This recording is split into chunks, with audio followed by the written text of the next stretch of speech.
So hello everyone, I'm Durinyan and my capstone project is designing, simulating and fabrication of a flying wing UAV.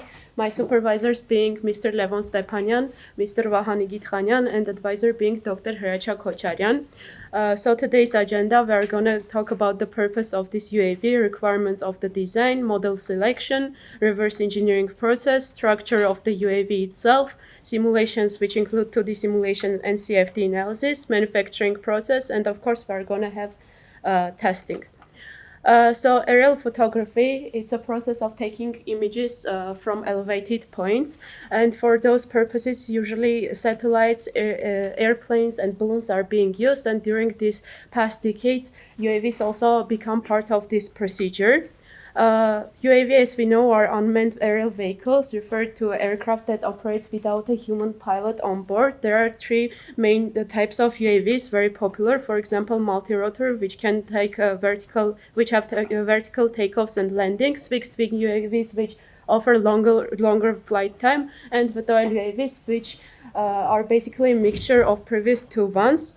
So project motivation, we decided to choose fixed-wing UAV. Why? Because it provides longer flight endurance and it's suitable for taking images from larger areas. And our goal was understanding the structure of the UAV itself and then implementing it to our future design.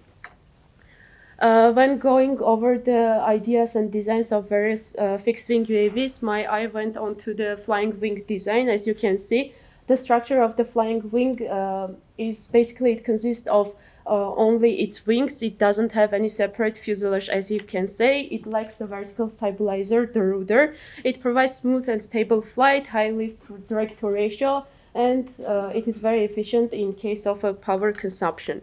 Considering the fact that it should operate for 2 hours and it can also be acceptable during some extreme environment, for example, fires, earthquakes, and so on. There were some design requirements that I needed to keep.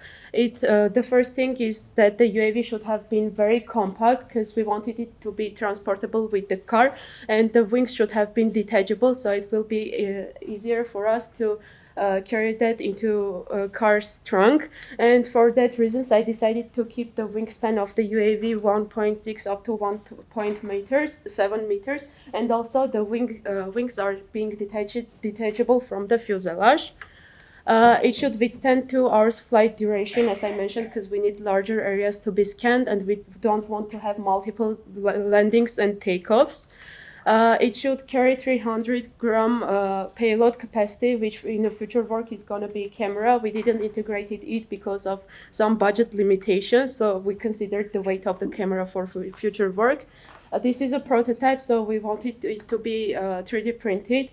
And 3D print offers us very flexibility in case of time because it's very fast, and also I could design very hard and very complicated models. And since the airframe is going to be 3D printed, I should have chosen a very durable material in case not to damage the UAV during the tests. Not to start from the scratch the design of the UAV, we decided to have a reference model, which turned out to be Skywalker X8. It's a very popular model, and why we decided to choose this because the shapes of the wing were the way that we wanted to. It can carry the payload that I mentioned. It's efficient for long flights. And so on. The only problems was the wingspan. It's approximately 2 meters, which is larger than we wanted. It had some structural weaknesses because the tails were being connected to the fuselage using only 2 carbon rods, and whenever you are watching the videos of Skywalker taking a flight, you can see because of the lack of the structures, the wings are being oscillated, which affects on the camera capturing the images. So it's not ideal for high stability data gathering. When you're looking at the UAV from the top view, you can see that it has a triangular shape, and if we break down into other details. Here you can see some critical data that is being represented on this slide. The main criteria which I wanted to examine were the taper ratio, which is the ratio of the tips to its root. Also, the important factor is the cross-section of the wing. And another thing is the swept angle of the wing, as you can see, this part. So during the process, we decided the question arose whether it will be available to make such a UAV that it will be much stable and much stable than the original Skywalker X8. So we decided to experiment with these coefficients like sweep angle, taper ratio, airfoil, because these are main requirements, main geometrical part which directly affect the aerodynamic of the aircraft. Another beneficial thing why we chose the Skywalker X8 was its availability in the Yerevan, so we could easily access it and examine it. Which my supervisor Vahan did, and we carried it to the AUA, to the EPIC lab, and with the help of Mr. Arman Asatyan, who started the 3D scanning process to start reverse engineering. What is reverse engineering? It's a process of understanding how devices work, and for example, you can take critical data from the device or the model that you want and examine it. You can further modify if you need to. So after the 3D scanning, here is the point cloud data that we have. It's basically a representation made with 1,000 or even millions of individual points, very precise one. And you can see the aircraft itself. As you can see, the original model lacks the winglets and more the winglets initially were glued downwards because the initial model was meant to take landing with a parachute, which we didn't need, so I had to manually recover the part. From the point cloud, we have this data. As you can see, I took the measurements needed for me. As you can see, again, the root dimensions, the tip dimensions, the root dimensions, and the angle of attack. Another critical area, as I said, is a cross-section of the wing, which is the airfoil. And it's important to examine because wings are the main surface which generate lift for the aircraft, and modifying the airfoil, we could make the UAV more stable and affect any other aerodynamical properties. So I went deep down to the airfoils and there were dozens of them, like MH60, NACA airfoils. I did 2D simulations using XFLR5 for these mentioned airfoils and chose the best one in my opinion. Here above you can see the data of Skywalker X8 airfoil, and below is TL54, which I decided to use for further modifications. Two important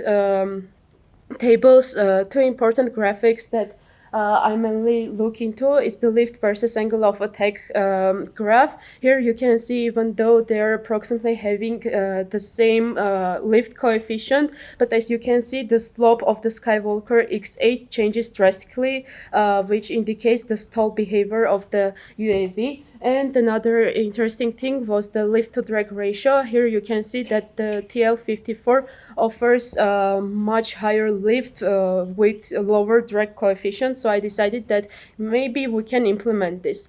After the 2D simulations, we went into a CFD process, which is computational fluid dynamics.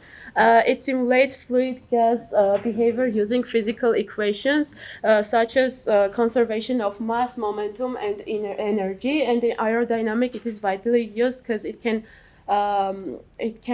predict the behavior of the aircraft. So changing some of the mentioned parameters like taper ratio, sweep angle, and airfoil, adding a washout at the tips of the UAV, I decided to conduct the CFD analysis. Here you can see some examples of it. At the left top one, you can see I implemented TL54 with using washout, and below you can see airfoil of the Skywalker. right upper part, also you can see TL54 without a washout, and looking at this picture you can see that the airfoil which Skywalker UAV implemented has the best characteristics, since you can see here the flow separation begins at 8 degree. Here is the separation at 11 degree. It's not that visible, and UAV can still withstand other higher angle of attack, so I decided to choose Skywalker's airfoil as my future airfoil, and the UAV was modified. As you can see, I added winglets as well, so the manufacturing process started. We should have continued the design and also choose the material. For design and structure of the UAV, here you can see I have 11 small carbon rods supporting the wings, so the structure would be very stable, and during the flights the wings will not bend under its own weight. Here you can see a small servo housings and overall how the UAV is structured. Here is the winglets already added to the wing, also housing of the servos, elevon itself, everything is being ready. Here we can see the connecting part of the winglets to the wing itself, and custom electronic place. Here we have a huge place for the battery, stand for autopilot, and lattice opening for the ESC itself. From the right side view, you can see we have here hooks, which is meant for the future for the launch method. So we went to filament requirements. It should have been temperature resistance because it's going to be under direct sunlight, and we don't want our airframe to melt down. Durable because we don't want to damage the aircraft, and also the material should have been very lightweighted. There were 3 options for the plastic. It's a PLA, PTG, and ABS. Several tests were made with these filaments, and as a conclusion we came out that ABS is the best choice for this specific model. So the 3D printing part have been started. Here you can see parts of the wings already cut, 3D printed, and they're being assembled. And here's the final assembly of the wing. As you can see, the whole electronics inside of it already. Here is the materials that I have used for the electronics. Also electronics wiring and connections. And for a launch method, we decided to use a catapult for it because, as you can see, the motor and the propeller are at the backside of the UAV, which could be very dangerous for the first pilot who is gonna throw it from the hand. So we decided to use catapult. Here is its construction and the real catapult. Here's the takeoff process of the UAV. We had several tests. This was the second one. The first one was done in case to be sure that I'm not failing the capstone project. And the second one was done due to testing its flight time. We took out the log information that the UAV had. And as you can see, we have used 5S5P battery configuration, which has capacity of 16,500 milliamps. And during 1 hour flight test, it only consumed 500 milliamps, and which means if you multiply it with 2 for 2 hour flight time, you're still gonna have a small amount of capacity of the battery, which means that the requirement was also satisfied. So this is all. There are some people sitting here to whom I would like to thank. Those are, of course, my supervisors, Mr. Levon Stepanyan and Mr. Vahan Nigitkhanian. They supported me and guided me throughout this whole process. Of course, Dr. Hiracha Kocharian also, because he was my main guidance on aerodynamics.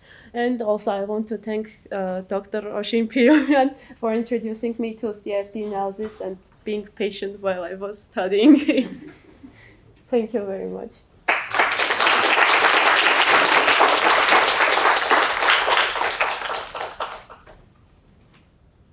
Questions? The stage is yours. Oh shit. No. No, I have a few. if you are involved, but then saw your name at the end. Yeah, technically I just.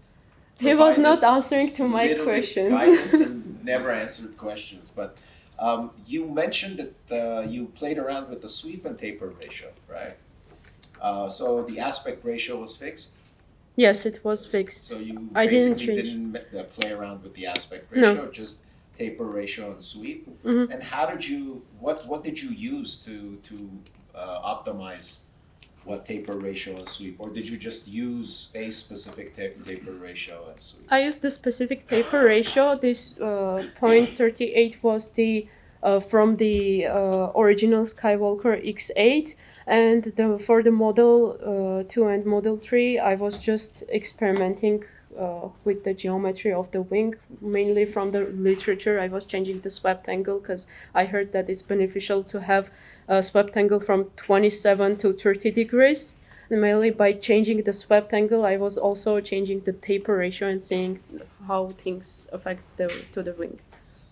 And what did CFD add that you couldn't have done with back of the envelope calculation?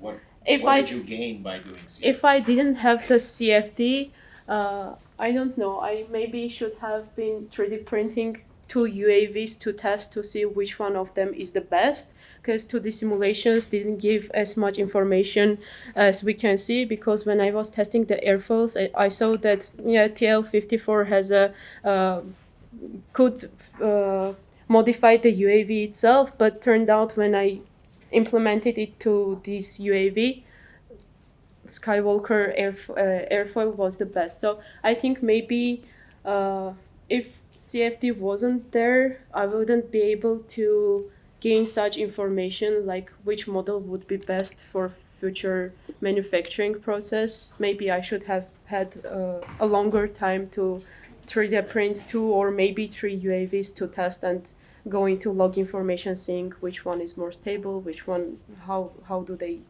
fly. So if you go back to your CL versus alpha curve, yeah. So according to this, both airfoil sections, the TL54 and the one that is the Skywalker one, if I understood Yeah. correctly, have the same characteristics, Mhm. roughly. Their CL max is the same, correct? Mhm. But when you did CFD, you found that due to 3D effects, Due- the TL54 is separating Failed. Yeah. faster. The separation, as you can see, starts even at the 8 degrees. Initially, here you can see 11. I didn't even implement it. At first, I decided maybe if I add washout at the tips of the wings, it could somehow solve the problem. But turned out adding washouts at such a UAV, it creates more drag. So didn't work as planned.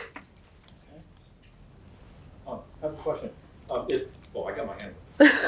If you, yeah, I guess if you wanted a UAV to have the maximum distance, I guess you would probably want, relative to the battery size and stuff, you probably want minimum drag. And I guess these flying wings, one of the advantages is because it doesn't have a tail. There's less drag than a normal plane. Yeah, compared to the normal ones, it has higher What lift. is that usually? Is it 20%, 10%, 15%, 30%? Get less drag overall if you wanted to have maximum airtime? Could you guess? Maybe you guess. I can't. Don't guess. Yeah. I can't guess, but I can say the advantage why I decided to have a flying wing beside the vertical tail stabilizer. It's because of its structure and the lift ratio. In case of fixed wing UAVs that have vertical tail stabilizers, they can't glide as much as flying wings do. So during the flight, those kind of models can stop operating the propeller for some distances and just continue their flight without the propeller turning around, which also increases the operating range of the UAV itself. So if you go back to the CL-CD, CL over CD curve, yeah, that one. Again, the TL54 is, at least in the normal Mhm. angles of attack, which is your operating angles of attack, shows significant improvement. Mm-hmm. So just because the Skywalker airfoil actually had a lower CL max, if I guess range was a consideration or longer flight time, why did you choose the Skywalker over the TL-54? Because of the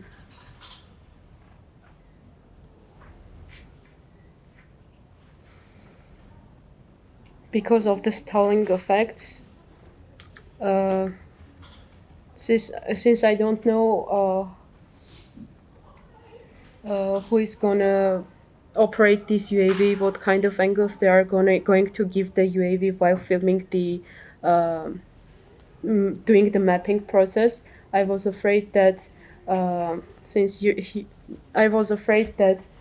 during higher angle of attacks, the Skywalker is not gonna withstand the stress. That's why I decided to went over to examine the other airfoils as well, but turned out after the CFD that it's not true, even though the 2D simulations gave me the information that TL-54 is better compared to the Skywalker.